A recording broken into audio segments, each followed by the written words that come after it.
Dear Canadians, my name is Shane and I'm a postal worker in Nanaimo, BC. I just want to take a moment of your time today to talk about some of the changes that are being proposed at Canada Post. One of the things that the government wants to change is eliminating door-to-door delivery. And I just want to talk quickly about the real numbers that aren't being talked about. That on the standing committee that happened last Thursday, I saw them throw out the number $500 million is how much money per year eliminating door-to-door delivery will save the corporation. But there's a huge cost to implementing the change that no one has talked about. And I think the reason why we're at this crossroad right now is because the corporation is having a hard time making money. And so if a company is becoming insolvent, so they claim, or if the company is losing money every year, I don't know where we're going to get this money to make these changes. And so I just quickly want to tell you what my estimate to these changes would be. And again, it's just, I've tried to base my numbers on Nanaimo, which is a mid-sized town. Some towns are going to be much bigger and some towns are going to be smaller. So I think it's a good town to base the estimates on. And so what's required when eliminating door-to-door delivery, which is on foot, to motorizing a route and building the actual community mailboxes, which everyone will be picking their mail up from. So roughly to build a site, a community mailbox site, is roughly $20,000 times. There will be 4 million addresses in Canada that will be converted to a community mailbox.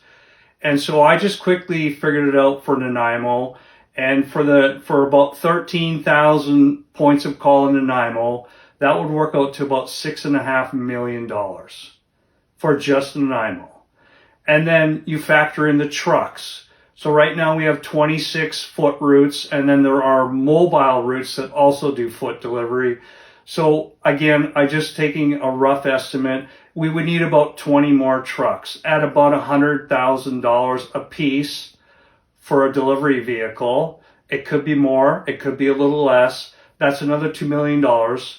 And then the actual restructuring of the depot. So that's building the new routes. We have to bring in skilled professionals to do that. We have to change the cases for sorting the mail. And then we need to change the equipment to wheel out to the trucks as opposed to loading up in a satchel, which is what a foot route does. So the cost of the trucks would be about another $2 million, and then the restructuring of the depot costs another $1 to $2 million. Again, varying on the size. That would be for our size. So when you take all those numbers together, that's about $9.5 million, maybe 10, and then you times that by 447 depots in Canada. Some are going to be bigger, some are going to be smaller. The numbers should all equal out. That's going to roughly add up to about $4.5 billion.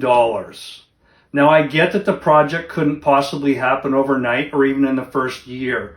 So as we go into the future, those costs are going to increase with inflation. So $4.5 to $5 billion is my estimate for eliminating door-to-door delivery. And then of course there are other costs involved that we can't really put a price on. Putting more vehicles on the streets is going to cause more carbon emissions. Taking away home delivery from people that are seniors and elderly people that can't get out.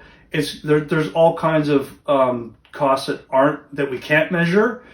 But I just want to, put that out there. So if this really is a company that can no longer move forward without making changes because it's in financial crisis, where is this $5 billion going to come from to make these changes? And that's just one of the changes.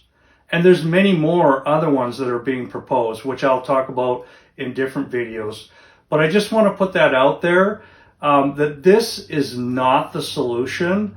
Cutting services to Canadians is not the answer. And this certainly isn't going to save money. If eliminating door-to-door delivery is going to save $500 million per year, and it's going to cost $5 billion to do it, it's going to take 10 years for it to even break even. And then what are we going to do 10 years from now? Are we going to reinvent the wheel again? So I just don't see this as being a solution. And I just wanted to put that out there because I don't hear the corporation or the minister or anyone on the standing committee for that matter talking about what would really be the cost of doing this. It sounds super easy, but it's not. It's really it's a really complicated process. Anyways, just wanted to put that out there. Thanks for your time. Have a great day. Talk to you later.